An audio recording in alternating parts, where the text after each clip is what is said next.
Hello, we are discussing about GATE 1995 ECE paper, and this question is related to analog circuits. A change in the value of emitter resistance Re in a differential amplifier affects the difference mode gain, affects common mode gain, affects both, doesn't affect both. Okay, what can be the right answer? We have to choose. So if you look at this one, this is what the differential amplifier. Differential amplifier, as the name implies, it amplifies the difference between the signals, difference between the input signals V1 minus V2. So V0 is going to be proportional to V1 minus V2. It has to amplify only the difference between the signals. And how much is the output related to this one? The gain provided for the difference of the inputs is going to be called as differential mode gain. Differential mode gain, it is indicated as AD, that is the gain provided for the difference input signal and which appears at the output side. So we can write it as V0 divided by V1 minus V2. Practically, if you apply any common mode signal, that is also amplified by a small value at the output side. Ideally, no common mode input signal should be amplified, but practically common mode signal is also amplified with a very little gain. What is the gain for the common mode signal is nothing but is V0 divided by VCM, common mode signal, where common mode signal is nothing but the input signal which is common for both. You can make it as average of both the inputs. That is the actual input signal you are applying.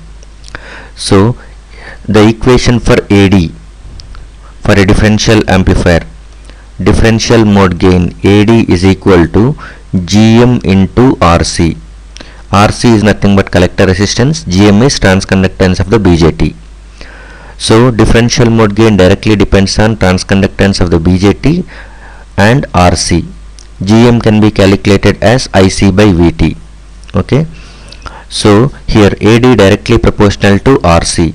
And if you are going for the common mode gain AC, at that time the value of this one is minus RC by 2 times of RE. So if you look at RE, okay, according to our question, AD is independent of RE. So differential mode gain doesn't affect if you change RE, remember it. Okay, so RE doesn't affect differential mode gain. RE can able to reduce AC if you increase. Okay, or if you decrease RE, AC can increase. So as RE changes, common mode gain only changes, not the differential mode gain.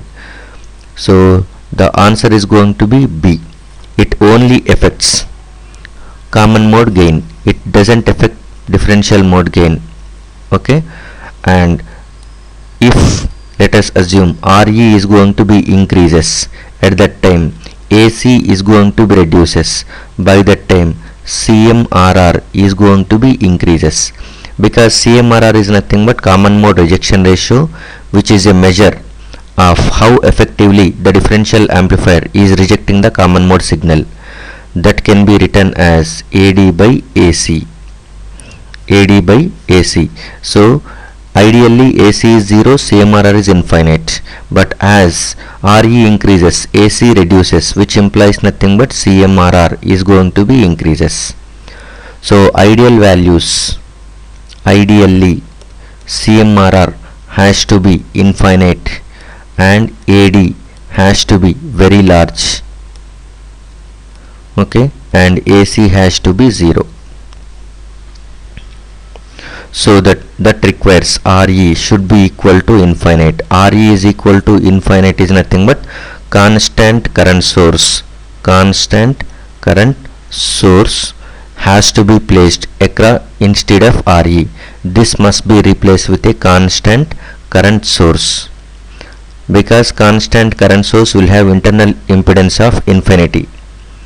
So that you can replace RE with a constant current source. So definitely it acts as a best differential amplifier that rejects common mode signal, that only amplifies differential signal. The right option for this question is B. Change in RE in a differential amplifier affects common mode gain only. Thank you.